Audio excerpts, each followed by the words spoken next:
আপনি ক্যারিয়ারের তো আপনি একটা আমি বলবো যে যেটা একটা ভাবা হয় আর কি যে শাকিব খানের স্পটলাইট যদি কোথাও থেকে সরে যায় জায়গাটা অন্ধকার হয়ে যায়, বাট আপনি তো নিজেকে ক্যারি করলেন এবং আমি তো বলতেই পারি যে আপনি খুব ভালোভাবে ক্যারি করলেন।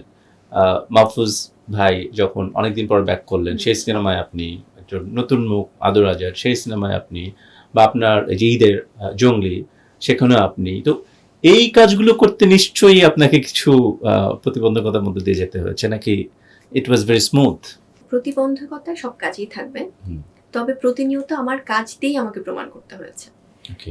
কারণ ফিল্ম ইন্ডাস্ট্রি এমন একটি জায়গা যেখানে আমাদের মান্না স্যার বলেছিলেন যে ইন্টারভিউতে সবাই হয়তো জানে যে খুব মানে এটা শুধুমাত্র ফিল্ম ইন্ডাস্ট্রি না ভাইয়া, যে কোনো কাজে সেটা কর্পোরেট হলেও আপনি যদি আপনার যোগ্যতা দিয়ে নিজেকে প্রমাণ না করেন সেক্ষেত্রে কিন্তু খুব সহজেই হারিয়ে যাবে যে কেউ।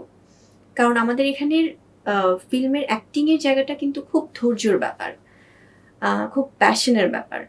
এবং আমাকে পর্দাতে তো বুবলিকে কাস্ট করা হবেই শুধুমাত্র আমরা কোনো একটা সিনেমা নিয়ে ভাবছি, এই সিনেমার চরিত্রটা বা এই সিনেমার কাজটা আমরা 100% চাই ওনার কাছ থেকে, না হলে তো আমার সাথে কারো কোনো লেনদেন নেই। না, ভালোবাসাটা আসলে ভাগ হয়ে গেল কেন? মানে একটা সময় তো শাকিব এবং বুবলির একটা বিরাট ফ্যান গ্রুপ ছিল, মানে যারা শাকিব খানকে ভালোবাসতো তারা বুবলিকেও ভালোবাসতো, এবং শাকিব খানকে গিয়ে যে সার্কেলটা তারা শাকিব খানকেও পছন্দ করতো, বুবলিকেও পছন্দ করতো। এই জায়গাটি কি একটা বিরাট মানে একটা ডিভাইড এন্ড রুল হয়ে গেল কিনা, সেটা আপনি কি করে সামলালেন? না না, এটা হয় কি ভাই, হয়তো বা আপনিও দেখা গেছে যে শাকিব আপনাকে নিয়ে কিছু বলছে, আপনিও শাকিবকে নিয়ে কিছু বলছেন, যেটা শাকিবের যারা ভক্ত, যারা কোর যেটাকে বলে শাকিবিয়ান, তারা তো এটা নিতে পারছে না, কিন্তু তারা কিন্তু একটা সময় আপনাকে পছন্দ করতো। তো এই বিষয়টা আসলে কি করে মোকাবেলা করলেন?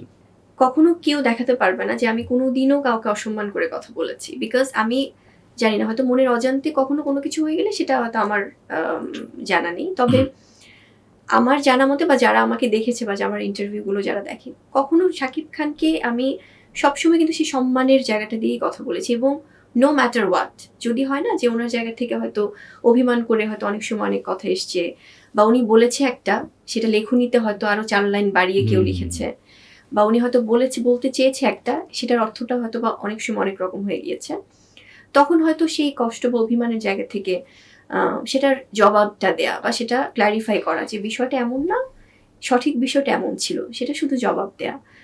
তার বাইরে কিন্তু আমাদের মধ্যে কখনোই কোনো সেই মানে আছে না, তিক্ত অভিজ্ঞতাটা খুব কম। আর যেটা আপনি বলছিলেন শাকিবিয়ান্স, শাকিব খানের তো ভক্তকুল ফ্যান বেস এত বড়, একজন শিল্পীর যদি এত বড় ফ্যান বেস থাকে, মানে আমার মনে হয় যে he or she is the luckiest.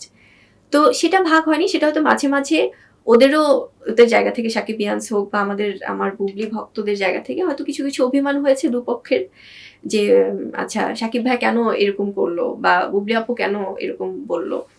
কিন্তু সেটা হয় কি, ওই যে পারিবারিক সময় অনেক সময় হয় না যে সেটা হয়তো আরো আশেপাশের অনেকেই একটা জিনিস বলে যে আরে না তোমরা ঠিক করে ফেলো, বা আরে না তোমরা কথা বলো। তবে এটা ভাগ হয়নি। শাকিবিয়ান্সরা, আমি শাকিবিয়ান্সদের প্রতি অনেক কৃতজ্ঞ, আমি সবসময় বলি, কারণ আমার মানে ফ্রম ডে ওয়ান তারা আমাকে সাপোর্ট দিয়েছে এবং এখনো। সো তারা তো আমার দেবর সবাই, আমি এটা বলি। সো সেখান থেকে ওই দেবর ভাবের মধ্যে কখনোই এটা হবে না। তার বাইরে তো বুবলির নায়িকা বুবলি হিসেবে যেভাবে দেখার সেভাবেই ওরা